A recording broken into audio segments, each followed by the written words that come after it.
Listo.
¿Está con audio?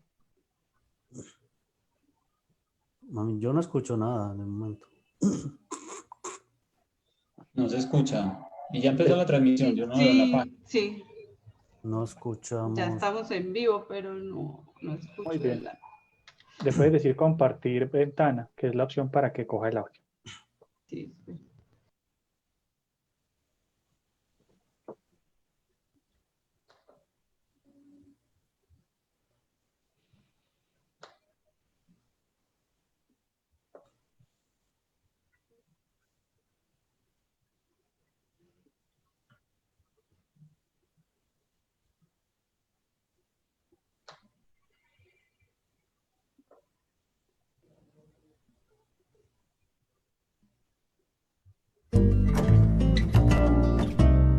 El ITM se debe a Medellín. Hacemos parte de esta ciudad y de los grandes eventos que se programan en nuestro municipio. A partir del 2 de octubre vamos a estar participando con nuestro fondo editorial ITM en la Fiesta del Libro y la Cultura. Allí vamos a tener una participación muy especial presentando nuestro catálogo editorial y vamos a tener a través del Facebook Live 3 participaciones para la presentación de nuestros libros, los libros que se han publicado en nuestro fondo editorial. Invitados todos a conectarse a este gran evento y a consultar el catálogo de nuestro fondo editorial.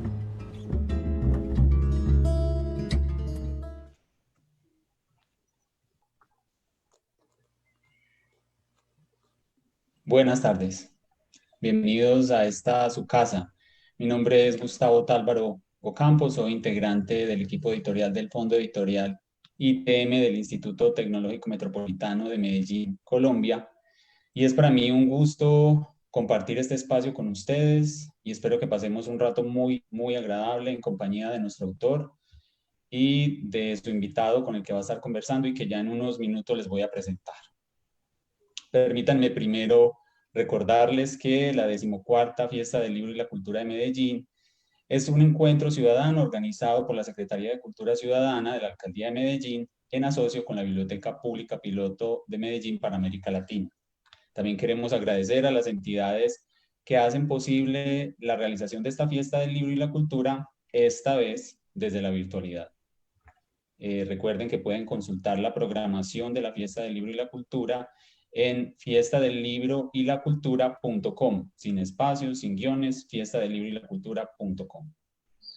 Bueno, también queremos saludar y agradecer al señor rector del Instituto Tecnológico Metropolitano, Juan Guillermo Pérez Rojas, por el apoyo incondicional que le ha brindado al Fondo Editorial ITM para que nuestra participación en este evento, los 3 eventos que vamos a tener durante esta semana, sea exitosa. Y, por supuesto, extendemos un saludo caluroso y le enviamos un abrazo grande a nuestra directora editorial, Silvia Inés Jiménez Gómez, porque gracias a su gestión y al ánimo que le ha puesto a la realización de este evento es que podemos estar esta semana compartiendo con ustedes. Bueno, entremos en materia, después de dar los agradecimientos y los saludos. Hoy tengo el gusto de presentarles este libro, La Dimensión Internacional de la Guerra de Independencia en Colombia, 1814-1824, que para mí es uno de los libros del fondo mejor elaborados, porque tiene una base documental sólida, tiene una exposición clara y tiene una profundidad que exige que se haga una lectura crítica. una lectura dialéctica, es decir, hay que ir a contrastar las fuentes, hay que ir a contrastar los hechos que se escriben ahí antes de entrar a hacer el juicio moral de si me parece, no me parece, si me gusta, si no me gusta, si estoy de acuerdo. Entonces no estamos ante un libro que se pueda leer en las horas vacías del metro, sino que es un libro que exige rigurosidad en su lectura, porque después de acercarse a él, uno se da cuenta que el libro fue construido con rigurosidad. Los invito pues a hacer sus preguntas. Recuerden que este espacio cobra sentido en cuanto ustedes nos hacen sus preguntas, porque nosotros podemos tener aquí una conversación y la conversación puede ser muy agradable, puede ser enriquecedora para nosotros, pero el espacio cobra sentido cuando ustedes nos envían sus preguntas.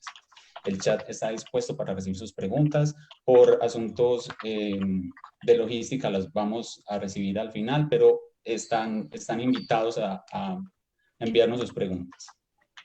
Permítanme entonces presentarles primero a su autor, al autor del libro La Dimensión Internacional de la Guerra de Independencia en Colombia, Alejandro Ricaurte Cartagena. Alejandro, buenas tardes, ¿cómo estás? Muy buenas tardes, Gustavo. Muchas gracias al Fondo Editorial ITM por la invitación. Muchas gracias a la Fiesta del Libro de Medellín por habernos invitado en esta edición y qué bueno pues compartir contigo y con todos los espectadores este importante libro como mencionas. Muy bien, muchas gracias. Voy a hacer una reseña muy breve de tu perfil, Alejandro. Alejandro es investigador, historiador y analista de política internacional. Por favor, me corrige si tengo algún dato equivocado. Claro que sí. Es experto en historia de Antioquia, en el fenómeno de la migración transatlántica y en el proceso de independencia. Y en especial el proceso de migración o la presencia de vascos y extranjeros en Colombia, ¿cierto? Y en general en el hemisferio americano.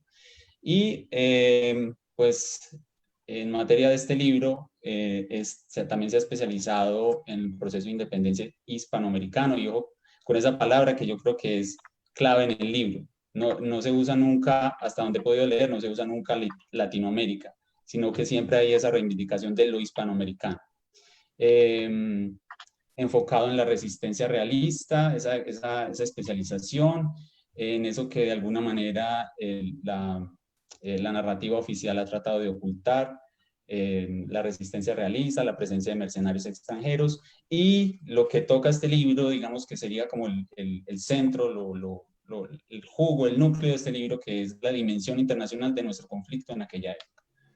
Bueno, Alejandro es autor, pues obviamente de este libro, La Dimensión Internacional de la Guerra de Independencia en Colombia, que ustedes pueden adquirir en nuestro catálogo virtual, catálogo.itm.edu.co. Y también de 2018, Alejandro, si mal no estoy, es Hasta los gallinazos tienen rey, que es del proceso de la Guerra de Independencia también en Antioquia, ¿cierto? Correcto, sí. Muy bien. Ese fue un libro publicado por el IDEA en 2018, como les dije, y también tiene unos tomos, son 3, sobre la inmigración vasca en Antioquia. Muy bien. Correcto. Muchas gracias, Alejandro. Y ahora saludamos a Daniel Ramírez Mejía. Daniel, buenas tardes, ¿cómo estás? Gustavo, un gusto estar con ustedes en este espacio. Un saludo muy especial a quienes se conectan en esta sesión y qué grato poder compartir esta conversación con ustedes y la presentación de este libro tan interesante. Muchas gracias, Daniel. También hago una pequeña reseña, Daniel, y por favor me corriges si hay algo que no cuadre con tu realidad. Daniel es comunicador de la Universidad Católica Luis Amigó, con énfasis en comunicación, educación y ciberlenguajes. Es máster en innovación y, esto me parece muy interesante, es miembro correspondiente de la Academia Antioqueña de Historia, fundada en 1903, ¿cierto, Daniel? Efectivamente. Muy bien. Daniel ha trabajado en la Alcaldía de Medellín, en la Biblioteca Pública Piloto, en el Instituto de Cultura y Patrimonio de Antioquia, en la Universidad de Antioquia. En fin, y ahorita, antes de empezar la conversación con ustedes, estábamos comentando que trabaja o ha trabajado, todavía trabajas en el Salón Málaga. Efectivamente, con temas Sí. de asesorías en comunicación, patrimonio. Bueno, con respecto al Salón Málaga, los invitamos más adelante, después de nuestra charla, a escuchar un podcast que se realizó hace 2 semanas. Lo realizó un compañero del Fondo Editorial, Alexander Berrío, a quien también le damos un saludo. Bueno, y Daniel ha trabajado pues en diversos, como asesor cultural para diversas entidades del sector público y privado, alcaldías, fundaciones, para radio, televisión también, Daniel, ¿cierto? Sí. Muy bien. Bueno, Daniel, muchísimas gracias. Y ahora entremos ya de lleno en materia con lo que nos trae, que es la conversación sobre este libro. Les repito, creo que este es uno de los mejores libros que tiene el Fondo Editorial ITM, y es importante, a mi parecer, por lo que les mencioné al principio, porque enfrenta este tema de la independencia de Colombia, independencia, secesión, separación, eso nos lo van a aclarar el autor y su acompañante en un rato. Nos enfrenta de una manera dialéctica con la narrativa oficial, aquella que ha de alguna manera invisibilizado la historia completa de Bolívar, aquella que ha invisibilizado a los indios realistas, que ha invisibilizado las masacres que se cometieron a cuento pues, de la independencia, que ha pintado a los españoles como sanguinarios, como brutos, como salvajes, es decir, aquella que ha copiado acríticamente la leyenda negra española. Ahora, esto es una posición muy personal y puede ser que yo esté haciendo una lectura equivocada del libro. Entonces, a mí me parece que este libro se ha preocupado por establecer hechos antes de entrar a hacer el juicio moral. No es que esté mal hacer el juicio moral, todos los hechos humanos merecen un juicio moral, pero yo creo que es muy importante establecer los hechos, conocer todos los factores, sobre todo en un proceso tan complejo como el de la independencia de Colombia, conocer todos los factores, las causas, las consecuencias y ver eso cómo se va entrelazando y cómo va formando ese círculo que después hace muy difícil determinar dónde empieza y dónde termina, cuál es la consecuencia de esta causa, en fin. Los invito, pues los dejo en compañía de Alejandro y de Daniel. Espero que la conversación de verdad sea muy enriquecedora para todos y bienvenidos. Muchas gracias. Muchas gracias a ti, Gustavo. De nuevo, pues un saludo muy especial a quienes nos acompañan desde sus hogares en esta transmisión. Qué bueno poder conectarnos y conversar de primera mano con el autor. Creo que esto es muy importante y muy relevante, no solo que tengamos una obra que efectivamente, como nos menciona Gustavo, marca un hito, sino que tener la posibilidad de conversar con su autor es tener una lectura que le da un valor agregado a todo este valioso contexto. Hoy efectivamente, como mencionábamos, hablaremos de una gran obra, una obra que se convierte en un hito muy interesante para quienes nos acompañan. Vamos a mirar efectivamente otra visión de la independencia. Vamos a tener en esta obra una visión precisamente de la dimensión internacional de la guerra de independencia en Colombia. Y vamos a entender la cantidad de actores, elementos y factores que se cruzaron para tener ese momento y ese hecho histórico que conocemos como la independencia. Vamos a hablar efectivamente con el doctor Ricarte y entender esos contextos. Qué bueno que podamos estar en este momento, que podamos aprovechar el tiempo. Y efectivamente concuerdo, como decías Gustavo, como lo menciona la profesora española María Elvira Roca Barea, antes de juicios morales efectivamente hay que determinar cuáles son los hechos. Y creo que en esta obra efectivamente conocemos un montón de hechos que se comienzan a estudiar por allá a principios del siglo XX.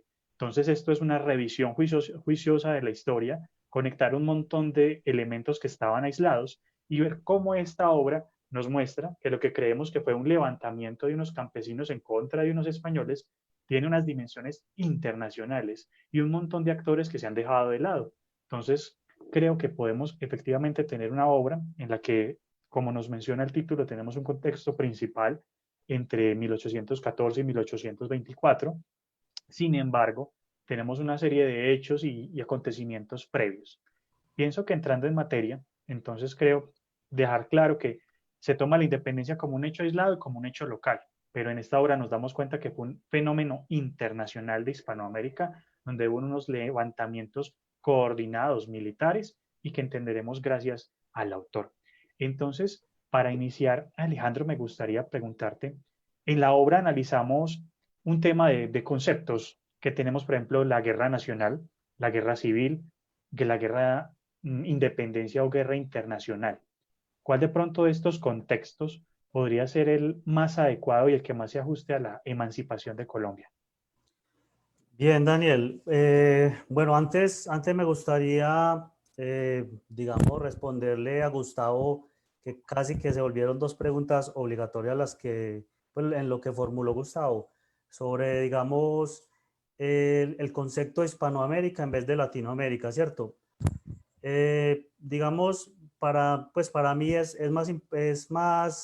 dice más el concepto de Hispanoamérica en cuanto a que esto es, pues estamos analizando la guerra de independencia básicamente de la parte del Imperio Español, ¿cierto? Es decir, dejamos de lado, digamos, lo que sucedió, por ejemplo, en América del Norte o en o en las Antillas, pues que era un centro de varias colonias, Holanda, Francia, la misma Inglaterra.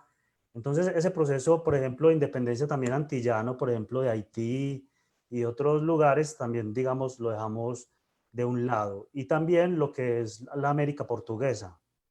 ¿Listo? Entonces, ese concepto de América Latina me parece que es más aglutinador y digamos, en el caso particular, por eso muchos extrañarán el no utilizar el concepto de Latinoamérica, ¿cierto? Entre otras cosas. Lo segundo es que los hechos, digamos, si los hechos narran por sí solos, digamos, las consecuencias y todos los actos. No, no es necesario que los historiadores tenemos, digamos, por costumbre eso, no juzgar el pasado, no juzgar quiénes son los malos o quiénes son los buenos, sino que dejar que los actores se desenvuelvan y tratar de analizar, digamos, esos elementos, no para juzgarlos. Bueno, hay historiadores que sí se polarizan hacia un lado, ¿cierto? Quizá también haya dejado parte de mi subjetividad dentro de la obra, pero lo ideal era como ser un poco neutral, ¿cierto? Y contar los hechos. Bien, para responderte entonces la pregunta que es muy interesante, porque dimensión internacional, y sobre todo que contextualicemos si, como dices, si fue una guerra de independencia, una guerra de emancipación, también se mencionaba una guerra de secesión, ¿cierto? Una guerra civil también se ha mencionado y la propuesta de guerra internacional, ¿cierto? Entonces, digamos que todo pasa por unos niveles de comprensión de este fenómeno, ¿cierto?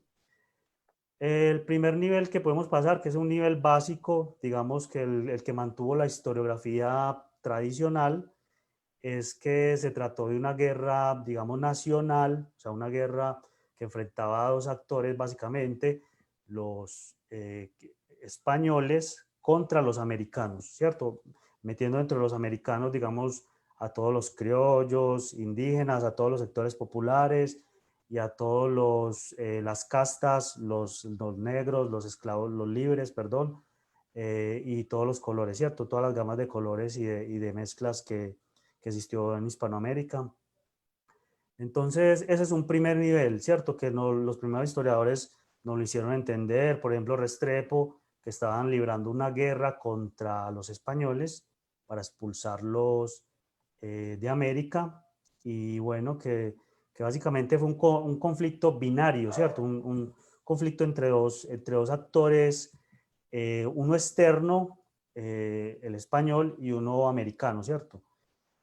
Bien, entonces este primer nivel se empieza a superar muy tarde, se supera, digamos, a mediados bueno, ya a mediados del siglo XX ya hay una historiografía muy crítica, pero ya para la década de los 80, 90, comienza a ser más criticada la cuestión, sobre todo porque los historiadores nos encontramos con muchos documentos que sería, digamos, una excepción a lo que ya nos han mencionado, ¿cierto? Entonces, o sea, como que el discurso no encaja, ¿cierto? Por ejemplo, se ha hablado de una guerra popular, pero los sectores populares, por ejemplo, los indígenas y los sectores rurales, son los que terminan defendiendo al rey, por ejemplo. Entonces, y los sectores más urbanos, los sectores, digamos, los criollos más ilustrados, los criollos que tenían contacto con Francia, con Inglaterra, son los que terminan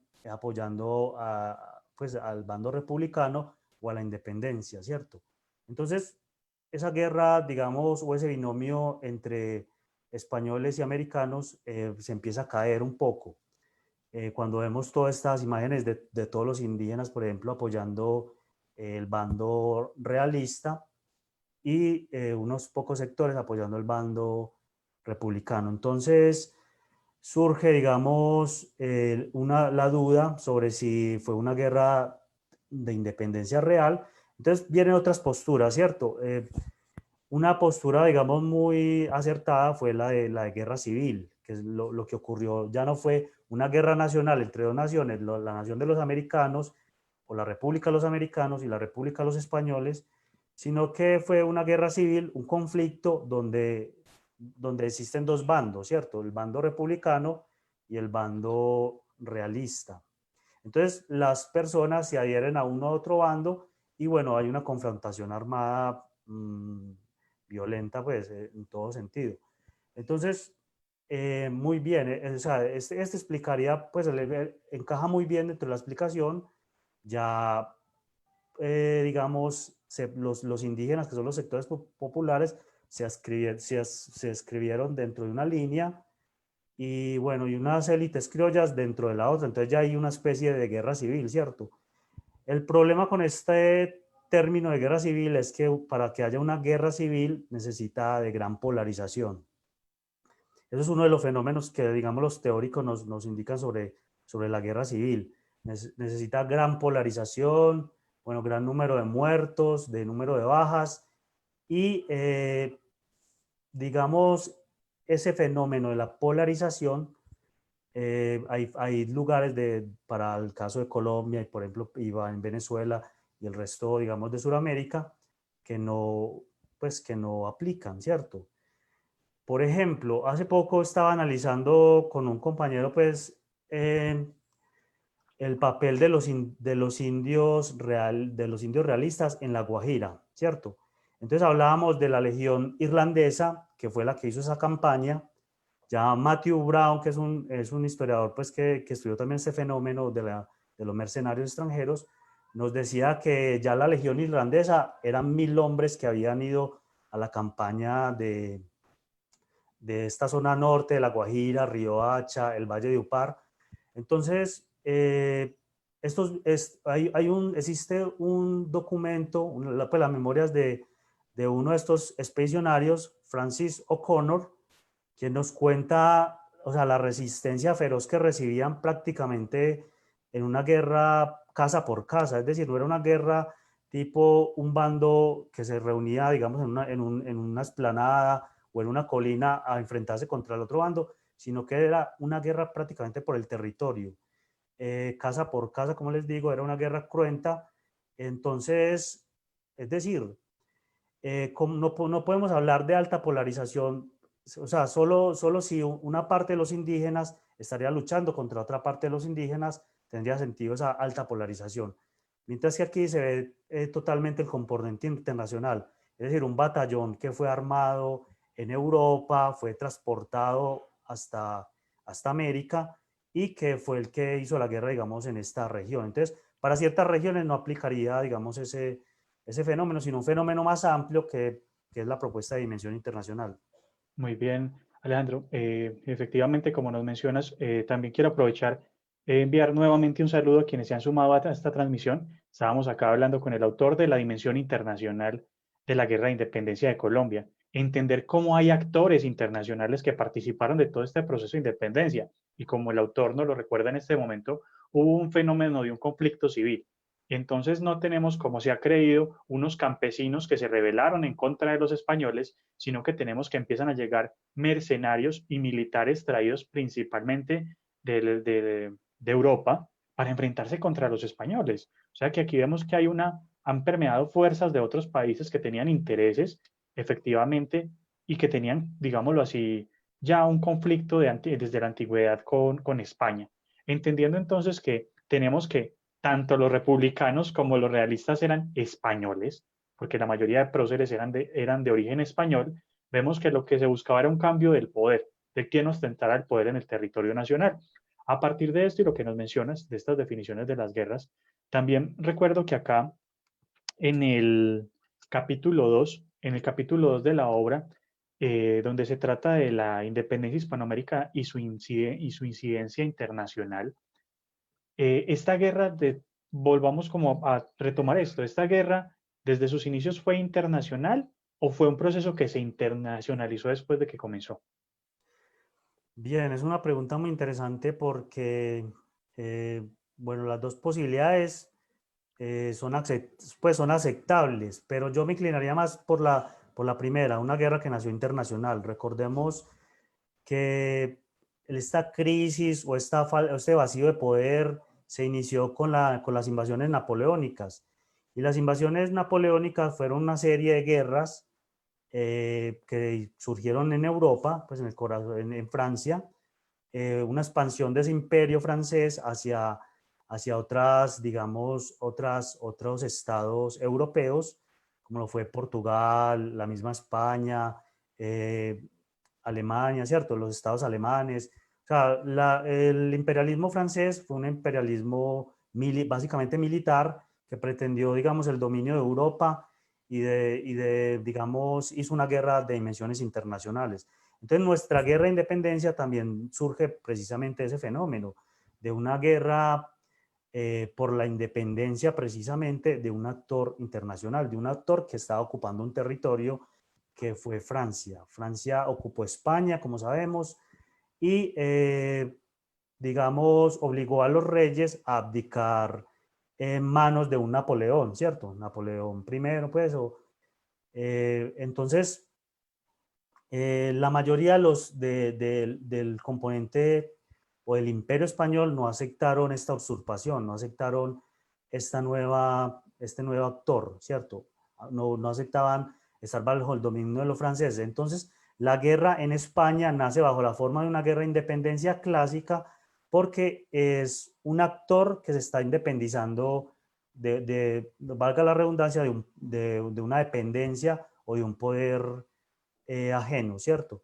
Entonces, lo mismo hacen los americanos, o sea, los americanos también inicialmente forman juntas de gobierno, como lo hicieron los españoles, forman juntas de gobierno donde se preservaba los derechos de gobernar en ese caso, Fernando VII.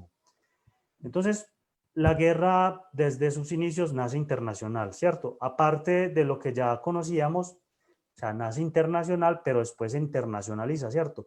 En América, por ejemplo, llegan actores internacionales. También hay un fenómeno que es estudiado, digamos, por estas nuevas corrientes renovadoras, que son los influjos de todas estas ideas atlánticas, o sea, que estaban circulando por el mundo atlántico, como las ideas de la ilustración, bueno, los teóricos británicos, las teorías, por ejemplo, del contrato social, de Rousseau, de Locke, por ejemplo. Entonces, todas estas teorías estaban irrumpiendo en el mundo atlántico. Entonces, este también es un factor internacional, ¿cierto? La mayoría pues, de los estudiosos de estos temas no han negado nunca esos factores internacionales que llevaron a la independencia. Pero ahora nosotros hablamos de unos actores, ¿cierto? Unos actores internacionales como fueron los capitalistas, los mismos estados en esa lucha de configuración y de geopolítica que se vivió en el momento, y los mercenarios extranjeros, que fue una consecuencia de ambas fusiones. Entonces, Muy bien. yo me inclinaría Efectivamente, por eso de que la guerra fue una de dimensiones internacionales desde sus inicios. efectivamente, entonces, como nos mencionas, tenemos una serie de momentos históricos, acontecimientos y personajes internacionales que se entrelazan en esta historia. Debemos entender entonces, es bueno que recordemos a quienes nos acompañan que lo que conocemos como los españoles, en ese entonces era el Imperio Español. Las dimensiones geográficas no son las que hoy tiene la península ibérica, sino que estamos hablando que el Imperio Español entre 1492 y 1898 era, efectivamente tenía una característica de imperio, es decir, estos territorios hacían parte de un imperio. Recordemos que para finales del siglo XVIII, el imperio español tenía una extensión de más de 19 millones de kilómetros. Estamos hablando de una superpotencia del globo. Entonces, como tal, también tenía una serie de enemigos que aprovecharían ciertos momentos para efectuar sus ataques. Entendemos entonces que con anterioridad ya venían confrontaciones entre los británicos y España, entender entonces todos estos conflictos que ya venían, que España estuvo establecido en este territorio por más de 300 años como un imperio, es decir, esto era parte de los reinos, y vemos cómo empiezan a haber unos actores que se aprovechan de, como decías, el vacío de poder, es decir, hay Napoleón irrumpe en España, España tiene una situación de crisis, el poder en América se debilita, entonces del Reino Unido y de otras potencias empiezan a mandar mercenarios para que aviven esa llama de lo que se conoció como la independencia. Empiezan a llegar actores internacionales a influir en los cambios políticos que toma el territorio nacional. Y estamos hablando de que no solo fue la independencia de Colombia, sino que estamos hablando de una operación de carácter militar que afectó a todo lo que se conoce como Hispanoamérica, es decir, los países hispanohablantes. Teniendo en cuenta esto también, Alejandro, me gustaría que le mencionáramos a quienes nos acompañan. Me parece muy interesante que en la obra, en el capítulo, los capítulos 5, en el 6 y en el 7, efectivamente, como lo dice el título, nos menciona que hay una influencia, que hay tres actores internacionales. Están las potencias extranjeras, esos grandes, digamos, esos grandes imperios que se enfrentaban con el imperio español, los capitalistas, quienes tenían interés en este conflicto porque podrían vender armas, podrían vender embarcaciones o podrían tener un acceso a un nuevo mercado. Es decir, si España es neutralizada en América, sería un mercado nuevo al que podría ingresar todos sus enemigos europeos. Y también los mercenarios. Me gustaría que nos contaras, Alejandro, de estos tres actores internacionales, las potencias capitalistas y mercenarios, ¿cuál tuvo mayor influencia? Bien, la pregunta, Daniel, es muy interesante, pero es una pregunta, digamos, que, bueno, es decir, lo que quiero decir es que ninguno de los actores podría haber existido sin el otro, ¿cierto? O sea, van unidos, digamos, por ejemplo, el acto de traer mercenarios aquí no hubiera sido posible sin que haya alguien capaz de financiar ese transporte, esa logística que implica pues traer estos individuos desde el otro continente. Y sobre todo, porque es que la gente piensa, pues, o sea, o tendemos a pensar que estos actores brotaron pues así, o sea, aparecieron. O como lo menciona, por ejemplo, Matthew Brown, de hecho, ya en su libro titula Aventureros, Mercenarios y Legionarios, ¿cierto? Es decir, como que los europeos vinieron a una aventura, a vivir una aventura. En realidad era una guerra, pues una guerra cruenta, una guerra, digamos, fuerte, una alta confrontación. Entonces, estos actores estuvieron dispuestos a venir porque hubo, digamos, capitales para traerlos y sobre todo hubieron barcos para traerlos, ¿cierto? No nos detenemos a pensar, por ejemplo, si existe una flota para traer un continente tan grande.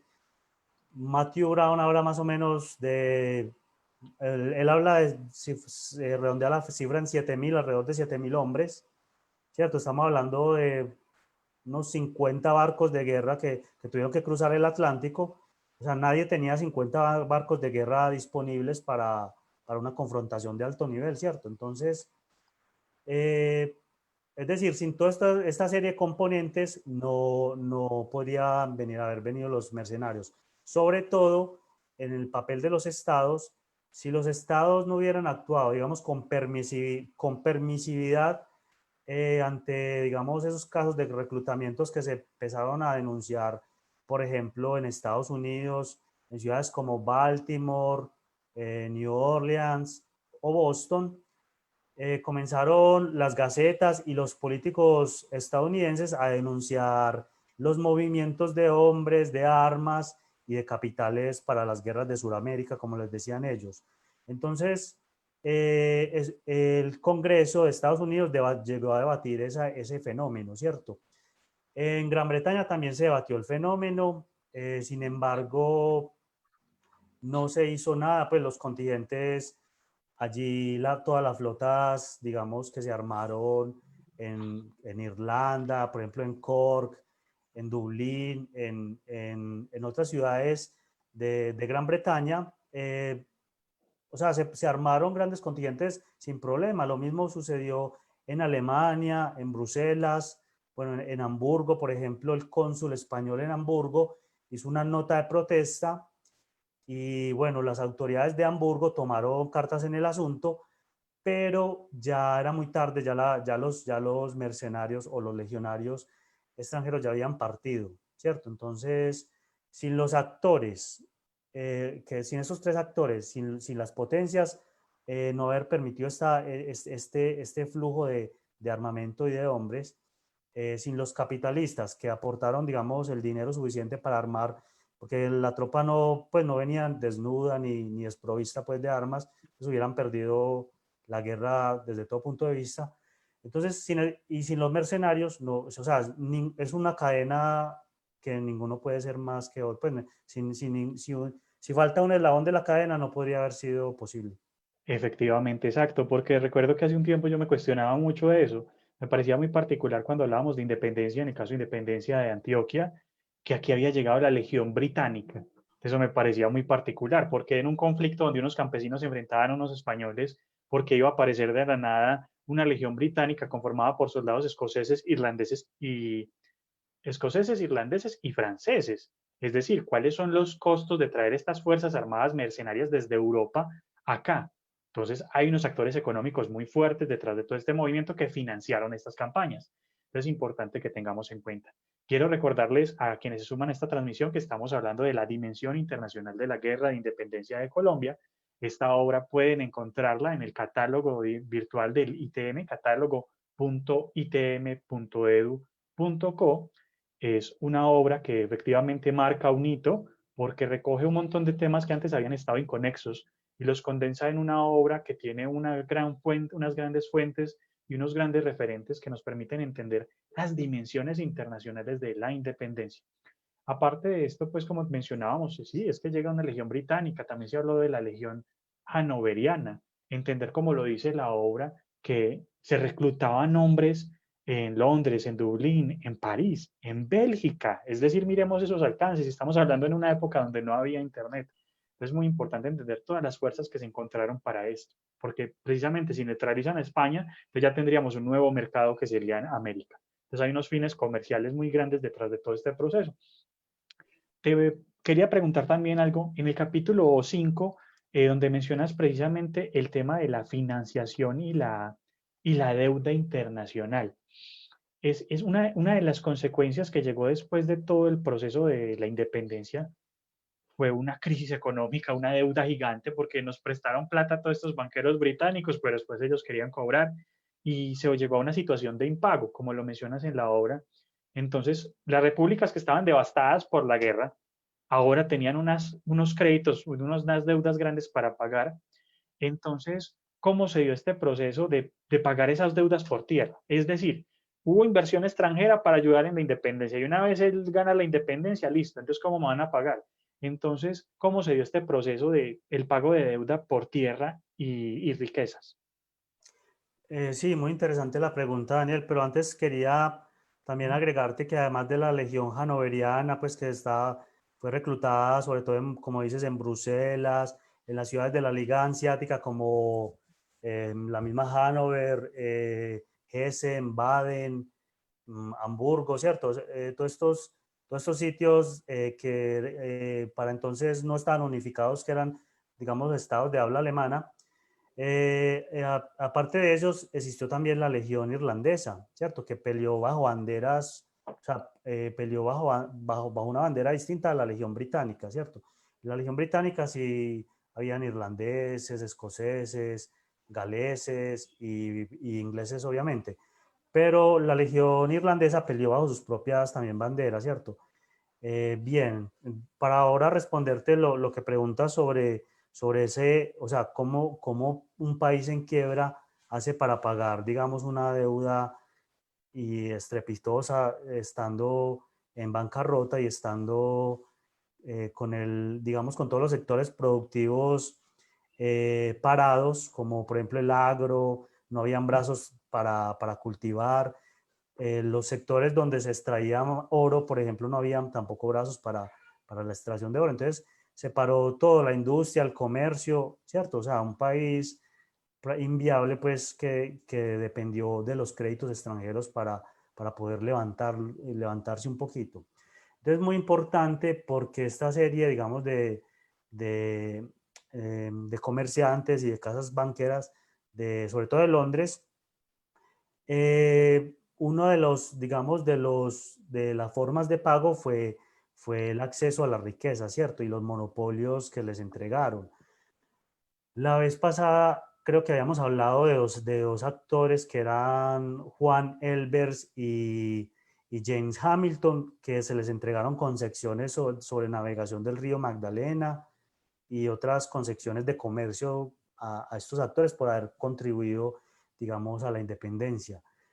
También hay otros actores como por ejemplo, uno muy interesante es la Casa Británica B.A. Goldsmith, ¿cierto? Es una casa de banqueros, pero también comerciantes y navegantes, ¿cierto? De naviera también. Entonces, la compañía Goldsmith hace un empréstito, digamos, a Colombia en 1825, después de la batalla de Ayacucho, cuando ya Gran Bretaña, digamos, reconoce el país, reconoce Colombia, reconoce también a Buenos Aires y a México, ¿cierto? Esos tres actores, esos tres repúblicas que surgen, digamos, de todo el contexto suramericano son reconocidas por Inglaterra. Antes ya habían sido reconocidas el primer país que las reconoció fue Portugal en 1821. El segundo país en reconocerla es Estados Unidos, y aparte de eso lanza un grito, digamos, de beligerancia, que fue la doctrina Monroe, que es si alguna potencia europea se mete en territorio americano, nosotros vamos a responder. Entonces, después de estos dos estados, ya sí, solo Inglaterra reconoce este país después de la batalla de Ayacucho, cuando ya las fuerzas republicanas tienen, digamos, un control territorial. Entonces ya se hacen, digamos, los tratados de libre comercio y amistad, entre otras cosas, tratados desiguales, porque imagínate un país sin flota naval y haciendo un tratado de comercio con Inglaterra, que era una potencia naval, pues, impresionante, que había tomado, pues, mucho auge. Bien, entonces, estas compañías, en especial la Goldsmith, que estamos hablando de ella, hace un empréstito al gobierno de Colombia para levantar el agro, pues, para todo esto, para pagar todas estas deudas de las que hemos venido hablando. Y esta casa Goldsmith, uno de los, digamos, de las concesiones que se le da se le alquilan derechos de minas, ¿cierto? Entonces son los responsables, digamos, de tener explotaciones en la zona de Marmato, de Supía, ¿cierto? Eso después se vuelven colonias de ingleses. Y entonces esta casa Goldsmith, te cuento la historia porque es muy particular, porque ellos se quiebran en 1826. O sea, hay una baja de los bonos en Londres, entonces tiene una quiebra, pero había otra casa de comercio que era la Harding and Powell's bueno, la Harry Graham and Powell's, Sí, que está en la obra. Sí, que digamos, asume la deuda de la Goldsmith, pero también había hecho otro empréstito importante al gobierno. Entonces, esta compañía van a ser los encargados, digamos, de montar todo el sistema minero en Colombia en el siglo XIX. Estamos hablando de minas como la Colombian Mining Association. También tenían compañías de agricultura como la Colombian Agricultura Association, la New Granada Mining Company, la Mariquita a New Granada Mining Company, bueno, una serie de minas, una serie de minas, digamos, en Popayán, en el Cauca, en Antioquia, en Marmato y Supía, pues que en la época era Antioquia, pero ahora es Caldas, y en Chocó, ¿cierto? Entonces, parte de eso se paga, digamos, en territorio también en la riqueza. Alejandro, yo creo que para que vamos de pronto ya dando forma, aprovechando pues como el tiempo que nos queda y podamos pasar a las preguntas, Te haría otra pregunta más. Vamos a dar, volver a ese contexto un poco ya más rápido para ir cerrando y le damos tiempo a quienes nos acompañan en la transmisión de que puedan hacerte las preguntas, que también es muy bueno que podamos tener esa interacción con el autor de parte de quienes nos acompañan. Efectivamente, como nos dices, es muy particular, como lo menciona el libro Sangre Irlandesa en Antioquia de don Aquiles Echeverry. Cómo llegan todas esas legiones desde afuera. Entendemos gracias a esto y a este enfoque de la obra, efectivamente, como después de la independencia ya quedamos fue con una deuda externa, empieza un fenómeno de deuda externa y como el país que antes tenía, digamos, su industria y sus minas internas, empieza ahora a hacer concesiones mineras. Es decir, una vez sacamos a España, ya empiezas a llegar a Inglaterra y a hacer todas las explotaciones mineras y aprovecharse de los recursos. Hay una muy particular lectura de esto entonces que encontramos en la obra. Hablando de, pues, de este tema que estamos efectivamente en la feria del libro y la cultura de diásporas.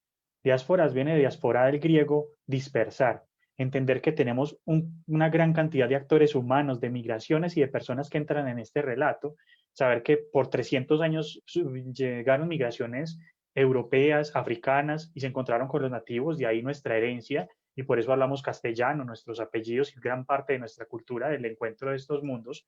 Es importante que pensemos que después de todo esto de la independencia se corta el flujo migratorio desde y hacia España. Aquí teníamos un contacto permanente con Europa todo el tiempo, pero ya este flujo se corta. Ya no tenemos más contacto con Europa, sino que esta vez ya nos vamos a conectar. Es directamente por otras rutas con Inglaterra, pues con los reinos británicos y con otras partes de Europa. Háblanos un poquito de cómo influyó ese cambio en la idea, del ideal de inmigración de las nuevas repúblicas hispanoamericanas. O sea, ¿cómo fue ese cambio en esas migraciones que ya cortamos lazos con España y empiezan a haber otro tipo de migraciones?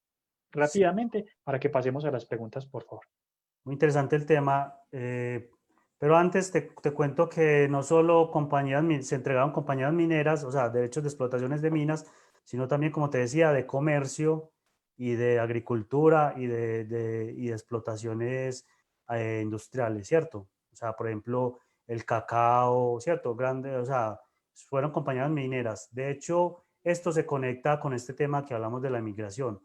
Creo que un tema recomendado un autor recomendado es Frei Martínez, quien habló de todo este ideal de inmigración, cómo se pasa, digamos, de una inmigración europea, básicamente del sur de Europa, pues de España, de Italia, un poco de Francia, pues en menos cantidad, ¿cierto? El gran dominio era el español, y un poquito de Irlanda porque también eran aliados dependiendo de las alianzas, era la migración que hubo en en Sudamérica. Entonces, ahora con la independencia se corta ese flujo de inmigración, es decir, ya, por ejemplo, las grandes compañías de inmigración que venían de Cádiz y de Sevilla se cortan y ya miramos a otras latitudes. Por ejemplo, Jamaica, el comercio mundial ya se exporta a través de Jamaica. Antes se hacía en todo el Caribe, todo el Caribe era el emporio comercial más grande, digamos, que había en el mundo. Del Caribe se distribuían las mercancías hacia el Pacífico, entonces esto traía obviamente mucha prosperidad pues al imperio. Pero ahora, digamos, ya hay otras ciudades que cambian el eje, digamos, centro-periferia. Es decir, ya el centro del comercio se vuelve Jamaica y obviamente la Jamaica es para exportar vía Londres y los comerciantes británicos van a colonizar esa otra parte del mundo, China, Indoasia, todo el Pacífico. Es decir, entonces ese circuito de mercancías cambia de flujo, ¿cierto? Entonces la inmigración también cambia de flujo. Muy bien. Obviamente hay un ideal nuevo de inmigración, como por ejemplo, ya no se piensa, o sea, comienzan a haber las teorías de ver, digamos, en los europeos anglosajones o del norte como un ideal de atracción de esa migración. Entonces surgen proyectos aquí, por ejemplo, de traer compañías agrícolas francesas, compañías, por ejemplo, un proyecto que fue el sueco de Greif, que pensaba hacer una colonia en el Chocó de suecos y de nórdicos. Y otras, por ejemplo, Tyrell Moore también en Antioquia, en Santa Rosa, pensaba establecer una colonia de irlandeses. Entonces ya comienzan, digamos, a haber leyes de las nuevas repúblicas para atraer esas inmigraciones. Algunos países de Sudamérica tienen más éxito que otros en esta atracción de inmigrantes. Mucho de estas casas comerciales tienen que ver con la atracción de inmigrantes. Por ejemplo, en Argentina es la Baring and Brothers o algo así, la que trae los primeros inmigrantes irlandeses y franceses.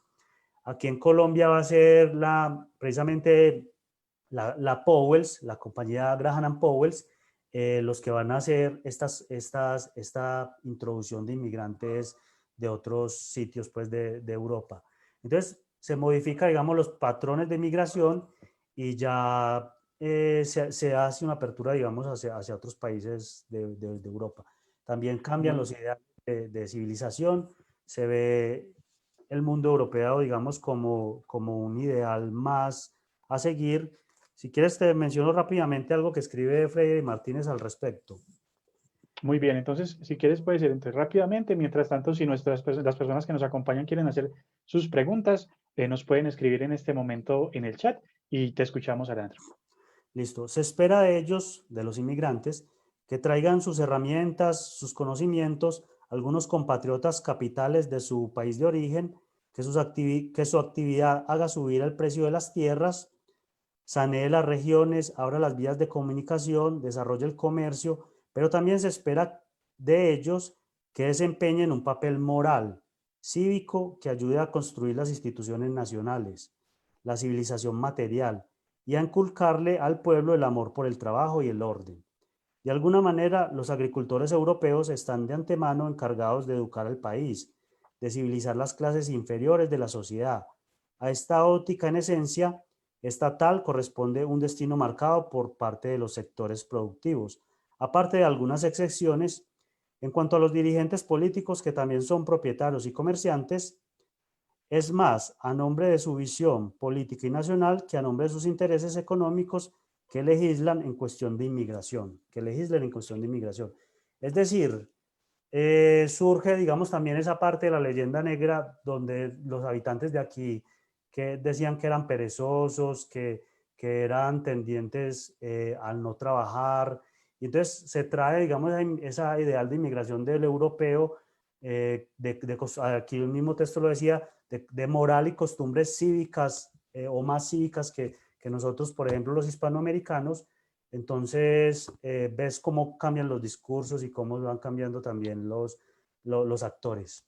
Efectivamente, Alejandro, por acá nos saludan, pues que nuevamente un saludo muy especial a quienes se conectan en el chat, a don Jorge Gómez, a don Víctor Acosta, a Juan Mejía con sus aportes que nos escriben en este momento, Isabel Cristina Sánchez te felicita por la obra, Viviana Díaz Vivar, gracias por compartir esta transmisión y también felicita tu trabajo.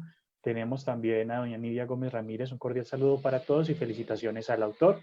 Efectivamente, estamos acá con distintos aportes. Jorge Gómez nos menciona que el general John Devereux, comisionado por Bolívar, llegó a Margarita con algunos buques cargados por 778 soldados que llegaban de Liverpool y Dublín.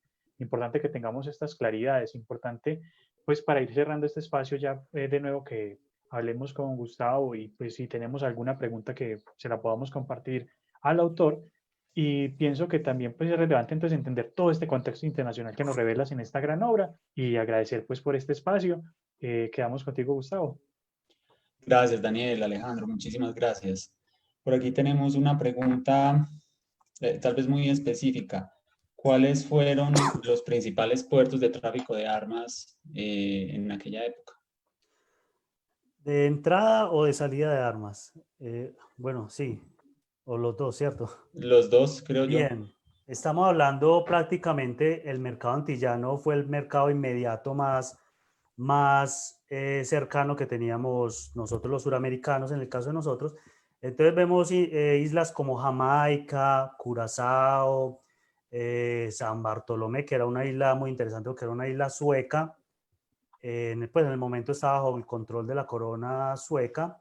Y desde San Bartolomé se hicieron varias introducciones de armas y de mercenarios de San Bartolomé vienen muchos inmigrantes alemanes, como Elbers, por ejemplo, Auswolf, y todos los suecos pues, de Grave, Pedro Nisser y todos los suecos que hicieron presencia, por ejemplo, aquí en Antioquia, explotaron minas.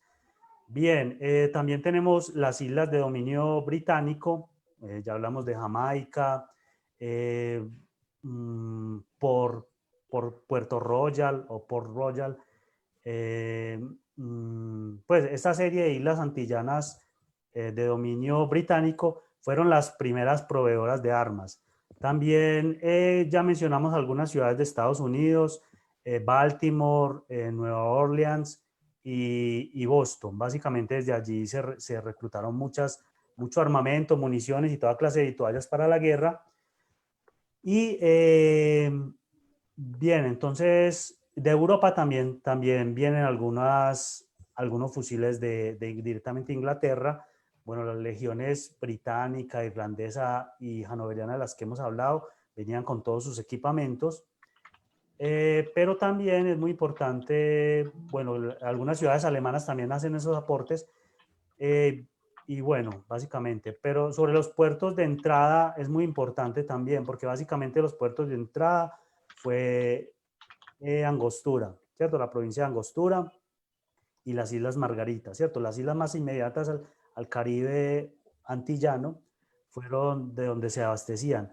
Recuerdo, por ejemplo, a Luis Brión, que fue uno de los contrabandistas de armas más importantes para la República, que introducía, es decir, navegaba el Caribe bajo bandera británica, luego bajaba las banderas y se internaba en otras naves de menor calado por los ríos Orinoco y hacia el interior, digamos, de las selvas colombianas y venezolanas, y a través de eso era que él hacía ese tráfico de armas. O sea, era una ruta muy específica.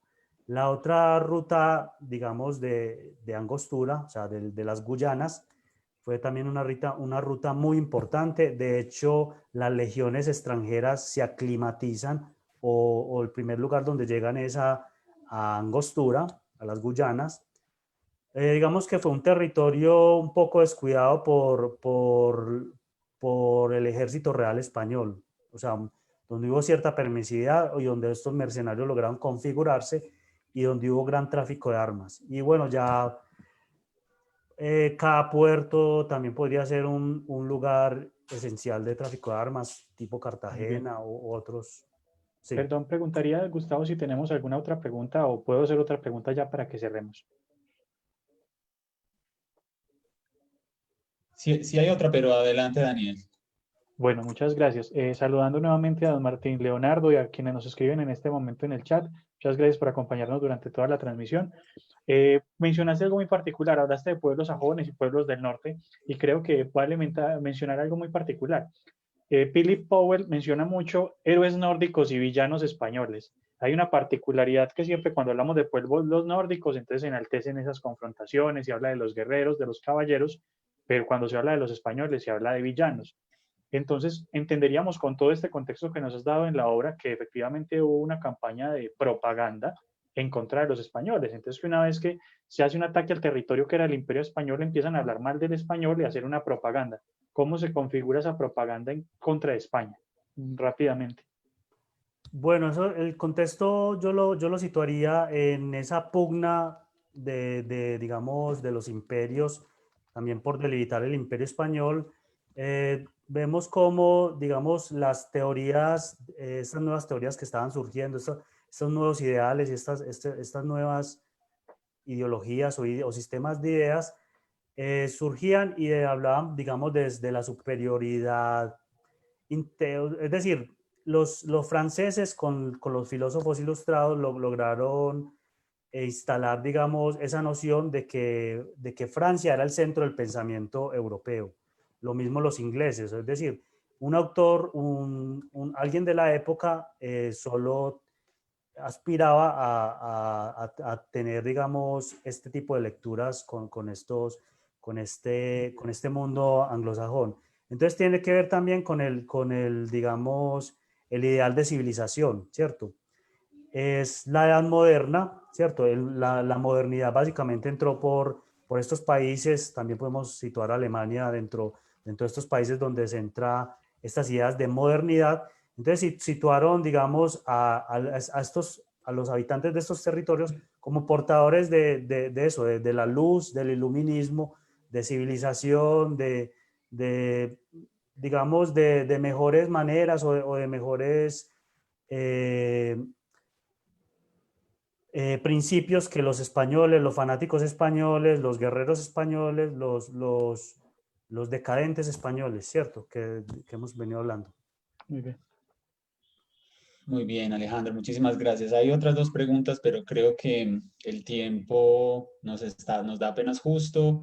Agradecemos mucho a Alejandro y a Daniel por su amable presencia en nuestro canal de Facebook, por tan claras explicaciones acerca del libro. Esperamos que los lectores posibles y los que ya hayan quedado interesados y quieran profundizar más en este tema. Les recordamos visitar nuestro catálogo virtual, catálogo.itm.edu.co. Les recordamos que pueden encontrarnos en redes sociales, en Facebook como @itm Fondo Editorial, seguido y sin guiones. En Instagram estamos como @editorial_itm y el canal de YouTube es YouTube DBYS-FE.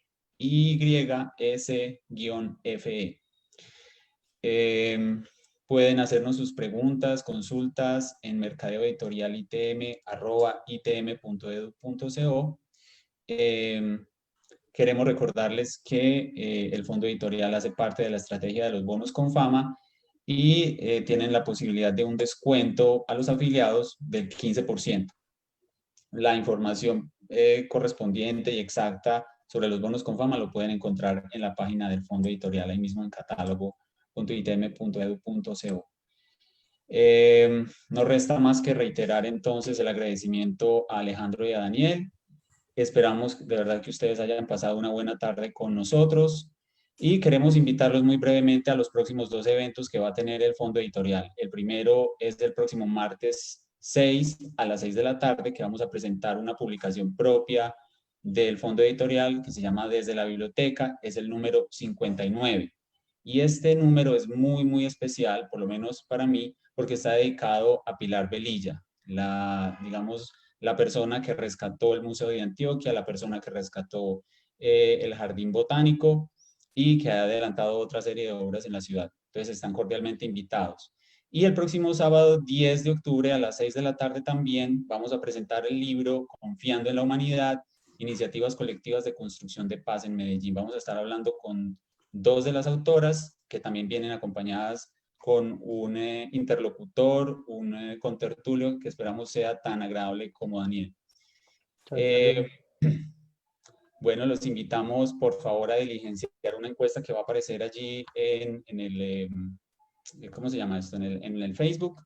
Una encuesta de satisfacción. Para nosotros es muy importante conocer su opinión, saber cómo podemos mejorar. Los dejamos entonces con un video de nuestra directora editorial, Silvia Inés Jiménez Gómez, con una invitación muy especial. Agradecemos mucho su presencia y hasta una próxima ocasión. Hasta luego. Muchas gracias por la invitación y por la oportunidad de presentar el libro y ojalá en una próxima oportunidad podamos charlar más de estos temas. Muchas gracias. Un gusto, que estén muy bien.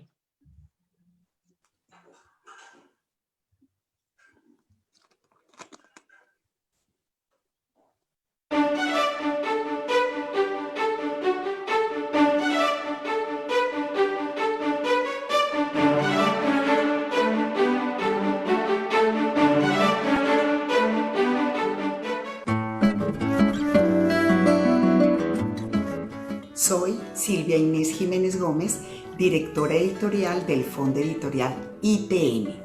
En esta oportunidad me da muchísimo gusto poder invitar a toda la comunidad académica y a la ciudadanía en general a que visiten de manera virtual el Salón Iberoamericano del Libro Universitario, más conocido como SILU. Este año es su 6ª versión y estamos en el marco de la Fiesta del Libro y la Cultura de la ciudad de Medellín, del 2 al 11 de octubre.